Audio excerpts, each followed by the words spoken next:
فكره ان الكره المصريه تتعرض لوكسه زي الوكسه بتاع كاس العرب فتقول لك ايه؟ شوفوا النجاح، خدوا النجاح من الاهلي يا جماعه، الاهلي يعلمكم النجاح. نجاح ايه؟ انهي نجاح يا فندم؟ ده انت اخر دوري اتاخد بلائحه اتغيرت ليله العيد بتليفون. بص يا باشا، لو انت اهلاوي خب وشك بقى، عشان الراجل ده بص هيحدف طوب دلوقتي، هيحدف طوب عشان بس الناس يعني المحترمين جدا اللي ايه، اللي هم كل فكرهم عن النجاح ان لو يعني بلد فيها منظومه كرويه كامله فيها فريق واحد اللي ناجح يبقى هو ده، بص ده اللي مشرف وده اللي مش عارف ايه، في حين ان منتخبها يعني في التعبولي خالص، ها، وباقي انديتها في القرشولي خالص، مفيش منها رجا، بس في نادي واحد حلو يعني، ده ما بيلفتش انتباههم لاي حاجه غير النادي ده ناجح ولازم احنا كلنا نبقى زيه.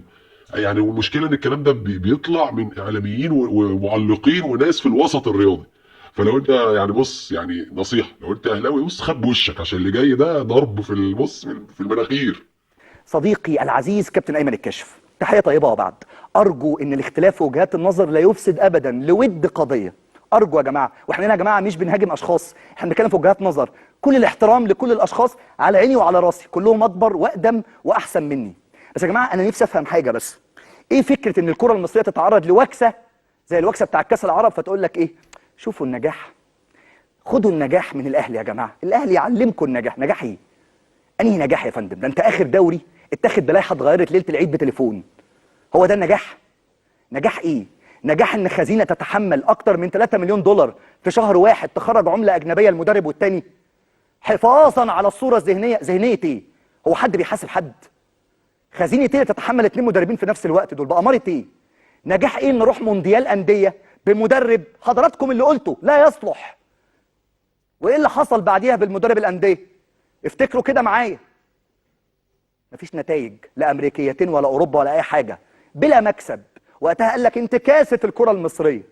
نجاح ايه؟ نجاح ايه ان اداره بتقصي الراي الاخر؟ طول عمرنا نسمع عن الديمقراطيه والمؤسسيه فين حسام غالي؟ حد يطلع يجيب حسام غالي دلوقتي؟ حد يسال كابتن الاهلي، واحد من قاده الاهلي التاريخيين الكابيتانو، انت رايك ايه في اللي بيحصل؟ ممنوع ظهور حسام غالي، ما ينفعش حسام غالي يظهر. انا بس عايز اعرف انهي استراتيجيه، انهي نجاح؟ نجاح بنسخ تجارب النجاح اللي مع المنافس، هات زيزو هات امام هات بن شرقي، كوبي بيست حط هنا، معايا فلوس.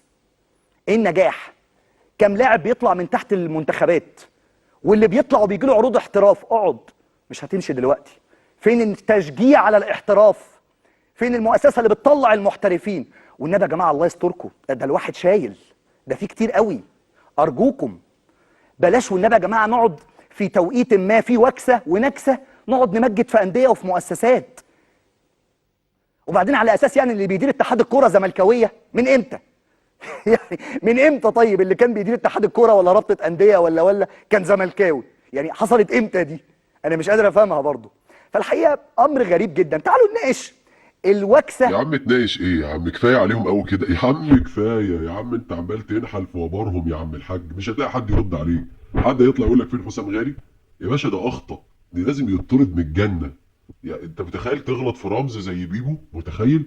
وتغلط ايه كمان؟ انت كمان عايز تختلف معاه، مش غلط في الشخص، الناس كلها لها احترامها.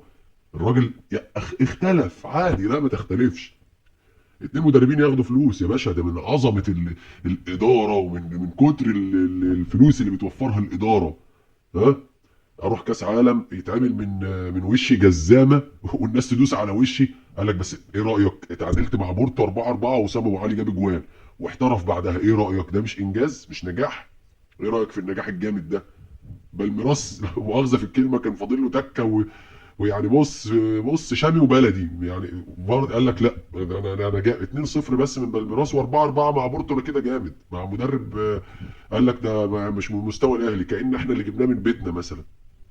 يعني هتقول لهم ايه تاني اكتر من كده؟ بس المهم ان يا باشا نجاح، المهم النجاح، الناس تتعلم من النجاح الجامد ده، اوصل للعالميه ويتعمل من وشك جذابه، بس المهم انك وصلت للعالميه وشاركت في كاس عالم والكلام الفاضي ده.